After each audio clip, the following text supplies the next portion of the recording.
Մատթեոս 15-րդ գլուխ։ Այդ ժամանակ Հիսուսին մոտեցան փարիսեցիներ ու դպիրներ, որոնք Երուսաղեմից էին, և ասացին.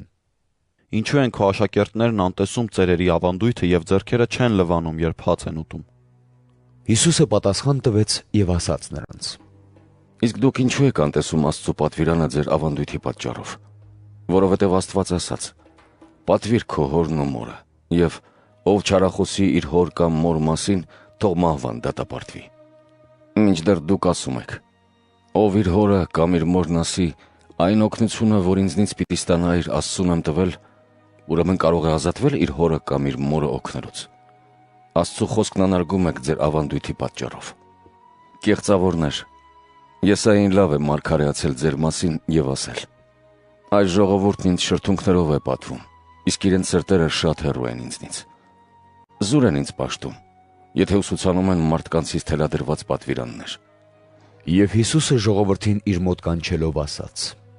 Լսեք և հասկացեք. մարդուն պղծում է ոչ թե այն, ինչ բերանից ներս է մտնում, այլ այն, ինչ ելնում է բերանից։ Այդ ժամանակ նրա աշակերտները մոտեցան և ասացին նրան. Գիտես, որ փարիսեցիները երբ լսեցին այդ խոսքը, գայթակղվեցին։ Նա պատասխան տվեց նրանց և ասաց. Ամեն տունգ, որ իմ երկնավոր հայրը չի տնկել, արմատախիլ կլինի։ Թողեք նրանց։ Կույր առաջնորդներ են կույրերի համար։ Երբ կույրն առաջնորդվում է կույրին, սխալվում է, և երկուսն էլ փոստ են ընկնում։ Պետրոսը դիմեց Հիսուսին և ասաց. Բացատրիր մեզ այս առակը։ Հիսուսն ասաց.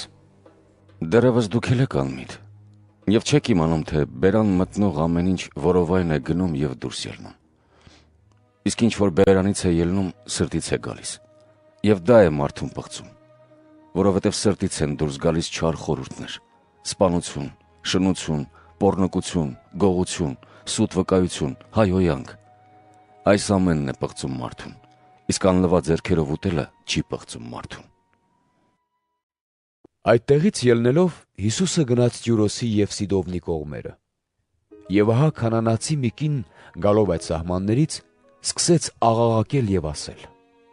Ողորմիր ինձ Տեր, Դավթի որդի, դուստրս դաժանորեն դիվահարվում է։ Հիսուսը սակայն չպատասխանեց նրան։ Նրա աշակերտները մոտեցան և աղաչում էին նրան ու ասում. Արձակիր նրան, որովհետև աղաղակում է մեր հետևից։ Հիսուսը պատասխան տվեց և ասաց. Ուրիշ տեղ չուղարկվեցի, եթե ոչ Իսրայելի տան կորած ոչխարների մոտ։ Կինը մոտեցավ, երկրպագեց նրան և ասաց. Տեր, օգնիր ինձ։ Հիսուսը պատասխանեց նրան և ասաց.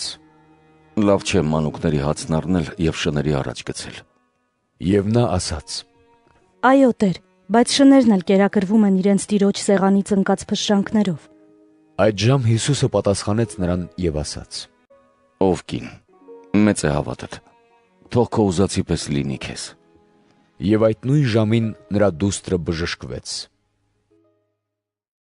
Հիսուսը հեռանալով այդտեղից եկավ Գալիլեայի լճի եզերքը, և լեռը բարձրանալով նստեց այնտեղ։ Նրան մոտեցավ ժողովրդի մի մեծ բազմություն, որն իր հետ ուներ կաղեր, կույրեր, համրեր, հաշմանդամներ և ուրիշ շատերի։ Նրանց բերեցին, դրեցին նրա ոտքերի առջև և բժշկեց նրանց։ Ժողովուրդը զարմանում էր, տեսնելով, որ համրերը խոսում են, կաղերը քայլում, հաշմանդամները բժշկվում, կույրերը տեսնում և փառք էր տալիս Իսրայելի Աստծուն։ Հիսուսը իր մոտ կանչելով աշակերտներին ասաց.